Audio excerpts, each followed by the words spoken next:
Selamat malam Bu, perkenalkan nama saya Pascal Samuel Kristanto dengan NIM 7020210005. Pada malam hari ini, saya akan mempresentasikan tentang pelayaran dan pelestarian bahasa Indonesia. Tapi karena di tugas saya hanya di satu saja membahasnya, jadi saya akan membahas tentang pelayaran dan bahasa Indonesia. Kita akan masuk ke slide pertama. Oke, kita masuk di slide pertama itu perkenalan. Jadi salah satu contoh perencanaan dan perkembangan bahasa yang paling menarik itu dalam sejarah modern adalah bahasa nasional Indonesia. Bahasa Indonesia yang awalnya digunakan sebagai bahasa Melayu, sebagai bahasa perdagangan Nusantara, adalah contoh yang luar biasa dari rekayasa bahasa untuk mempersatukan bangsa. Lebih dari 270 juta orang di negara kepulauan terbesar di dunia saat ini menggunakan bahasa yang dikembangkan dengan hati-hati ini sebagai bahasa pergaulan mereka.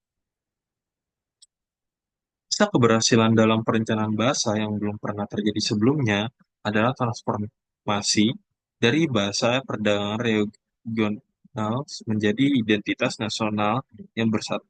Yang bersatu.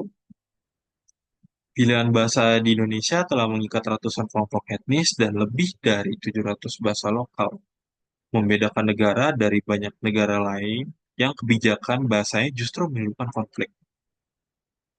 Bagaimana bahasa Indonesia berkembang dari bahasa daerah menjadi bahasa nasional menunjukkan bagaimana kebijakan linguistik dapat membantu pembangunan bangsa.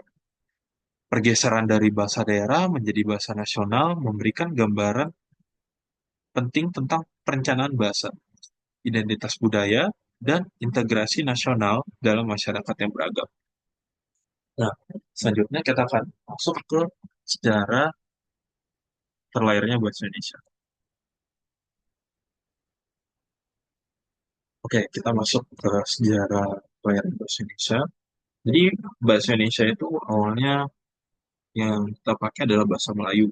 Nah, bahasa Melayu ini digunakan sebagai lingua franca pertama dan digunakan oleh Kerajaan Melayu dan Kerajaan Sriwijaya dari abad ke-7 hingga ke abad 13. Kemudian, pusat pengembangan bahasa Melayu dipindahkan dari beberapa kerajaan lain seperti Kerajaan Tumasik di Singapura, Kerajaan Malaka, Kerajaan Melayu Jawa Riau, dan Kerajaan Melayu Riau Liga. Nah, pada Kerajaan Riau Liga, yaitu Raja Ali yang memimpin pada saat itu, Raja Ali Haji, bersama dengan kawan-kawannya membangun pusat pengembangan bahasa Melayu. Lalu, pada Kongres Pemuda pertama yang berlangsung dari tanggal 30 April hingga 2 Mei 1926, yaitu M. Tak Prani, beliau mengusulkan agar bahasa Melayu diubah menjadi bahasa persatuan, yang akhirnya yang kita kenal sebagai bahasa Indonesia. Pada 2 Mei 1926, bahasa Indonesia akhirnya ditetapkan sebagai hari lahirnya dan diakui oleh Kongres Pemuda kedua yang berlangsung dari tanggal 27 hingga 28 Oktober 1924.